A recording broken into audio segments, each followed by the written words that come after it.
So when it comes to taxi drivers, it's nice when they can speak your language. After all, you've got to tell them the destination and they're keen to tell you the price. However, Sadiq Khan has made it so they don't have to speak English, making travel harder and less safe. The headline says that minicab drivers won't have to prove that they can speak English under plans backed by Sadiq Khan. And honestly, Sadiq Khan, what an absolute plonker. Because if I didn't know any better, I would really start to think that Sadiq Khan is trying to change the structure of the UK. And for an English-speaking country to not require English-speaking people, it just makes no sense. But there's 4 negative points about this that I want to discuss. I'm sure there's about 17 points, but we'll stick to 4. Number 1, I actually went to London last week, and let me tell you, it's already on the back foot when it comes to the English language. Because as you'll know, when you're walking down a street, you can sort of hear other people's conversations. And no word of a lie, if you walk down the street, it's pretty much either Allah Allah, Allah Allah, or some sort of Eastern European situation going on. You've got Chinese bubble tea places, and let me tell you, it is filled to the brim with Chinese people. So for Sadiq Khan to push the non-English language on people, like I said, it's gonna make London worse. And number 2 out of 4,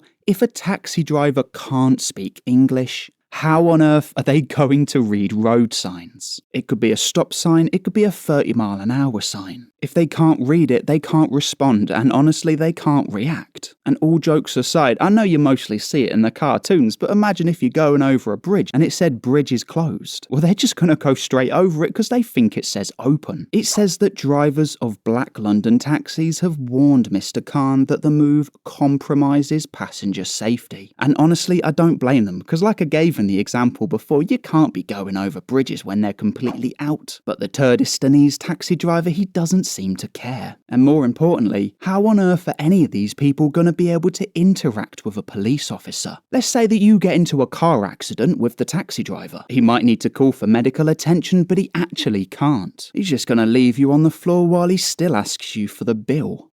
In all fairness, that's probably the only English that he knows. And it's not just Transport for London, because it says the suspension of language test rules will also apply to Uber, which is one of London's largest private hire operators with around 45,000 TfL licensed drivers. So as well as not being able to actually spell ULEZ, tens of thousands, if not hundreds of thousands of drivers around London won't be able to speak English. I guess they'll be joining the millions of people in London that already can't. A bit like this video, where a local restaurant has been cooking in the toilet. So thank you for becoming one of the 24,381 subscribers, and thank you for checking out this video on screen. This country has gone crazy.